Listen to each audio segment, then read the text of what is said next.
Inilah kisah sejarah asal-usul zakat fitrah di bulan suci Ramadan, dan inilah kisah dosa orang-orang yang meninggalkan kewajiban zakat. Zakat adalah salah satu rukun Islam yang wajib dilaksanakan bagi setiap muslim. Mengerikan sekali azab bagi orang-orang yang tak mau membayar zakat.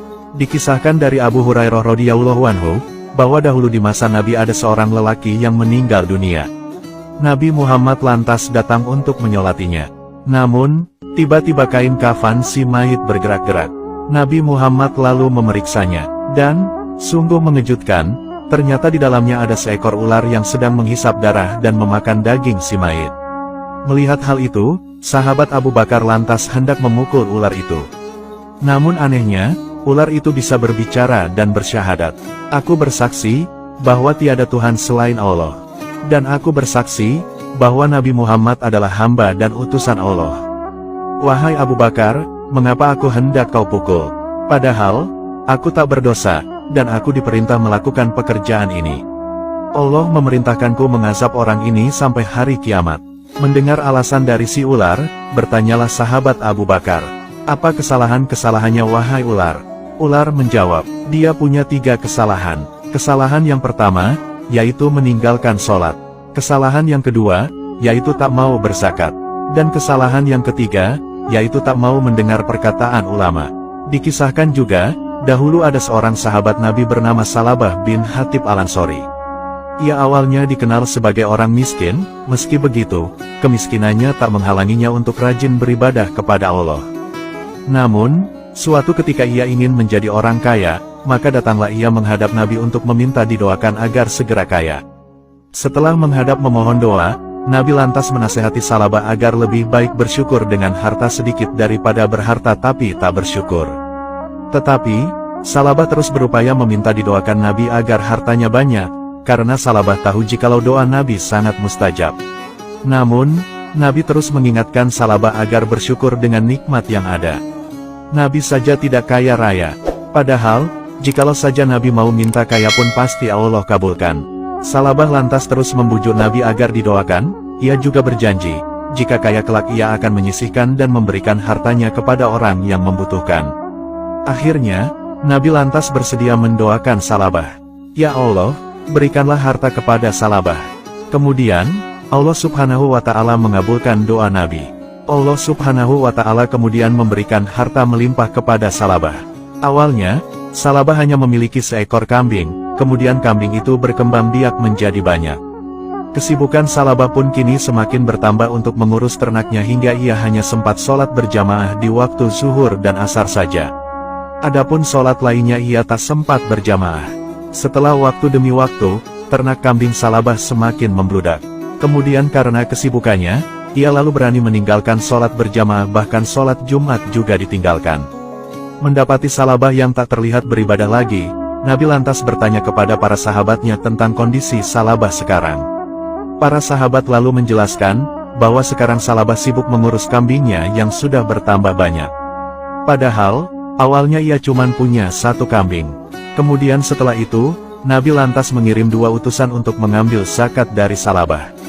Kedua utusan itu lalu melaksanakan perintah Nabi dan mendatangi rumah Salabah untuk menagih zakat dari harta ternaknya.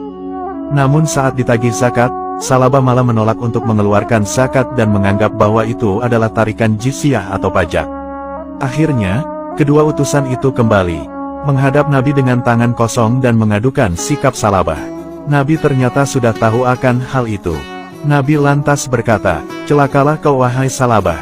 Setelah peristiwa itu, kemudian turunlah wahyu surah At-Taubah ayat 75-78. Surah ini menyindir kelakuan Salabah yang lupa setelah diberi nikmat. Kemudian, ada kerabat Salabah yang mendengar tentang turunnya ayat ini, alhasil ia lalu memberitahukan hal itu kepada Salabah. Setelah diberitahu, barulah Salabah sadar dan bergegas mendatangi Nabi untuk membayar zakat. Salabah kemudian menghadap Nabi Muhammad dan memohon agar Nabi berkenan menerima zakatnya. Namun Nabi tak mau dan tak berkenan menerima zakat dari Salabah. Akhirnya, Salabah lantas dirundung penyesalan karena zakatnya ditolak Nabi. Bahkan sampai Nabi wafat, beliau enggan menerima zakat dari Salabah. Salabah juga berupaya mendatangi sahabat Abu Bakar, Umar, dan Utsman, namun mereka semua juga enggan menerima zakat dari Salabah. Naudzubillah min zalik. Semoga kita semua dihindarkan dari sifat kikir dan bakil seperti itu, amin. Adapun sejarah asal-usul zakat, dahulu berawal saat turunnya ayat tentang zakat kepada Nabi yang saat itu beliau masih berada di Makkah. Ada beberapa ayat Makkiyah yang mengandung lafadz zakat, diantaranya Quran Surat Ar-Rum ayat 39, Quran Surat An-Naml ayat 3, Quran Surat Luqman ayat 4, Quran Surat Al-Mu'minun ayat 4, Quran Surat Al-A'raf ayat 156, serta Quran Surat Fussilat ayat 7. Namun, kala itu zakat belum disyariatkan. Barulah setelah Nabi berhijrah ke Yasrib atau Madinah, barulah zakat mulai dipraktikkan. Sebelum berlakunya zakat, di Mekah Islam sudah menanamkan sikap kesadaran bagi kaum muslimin tentang adanya hak orang lain dalam harta mereka. Hal ini sebagaimana keterangan dalam Quran Surat Az-Zariyat ayat 19 yang artinya, dan pada harta benda mereka ada hak untuk orang miskin yang meminta dan orang miskin yang tidak meminta. Setelah Nabi hijrah ke Madinah, kemudian turunlah ayat-ayat tentang kewajiban zakat. Namun, ayat yang turun di Madinah ini berbeda dengan ayat yang turun di Makkah, di mana zakat sudah ada aturan teknisnya seperti tentang pengumpulan dan pembagian zakat. Adapun zakat itu ada dua jenis, yaitu zakat fitrah dan zakat mal. Kewajiban zakat fitrah berlaku mulai 2 hari sebelum Idul Fitri tahun kedua Hijriah. Lalu, di bulan Syawalnya muncul kewajiban zakat mal atau zakat harta. Lalu di tahun 9 Hijriah, turunlah Quran Surat At-Taubah ayat 60 yang menjelaskan siapa saja yang berhak menerima zakat. Di antara hikmah berzakat, adalah untuk menghilangkan kemiskinan dan menumbuhkan kasih sayang. Jikalau zakat benar-benar dilaksanakan secara tepat, maka tentunya di bumi tidak ada lagi orang yang kemiskinan. Coba kita hitung berapa banyak umat Islam di dunia.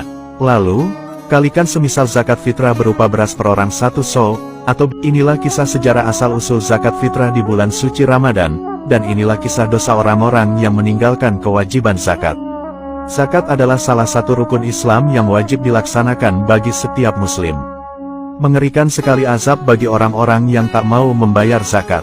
Dikisahkan dari Abu Hurairah radhiyallahu anhu, bahwa dahulu di masa Nabi ada seorang lelaki yang meninggal dunia. Nabi Muhammad lantas datang untuk menyolatinya. Namun, tiba-tiba kain kafan si mayit bergerak-gerak.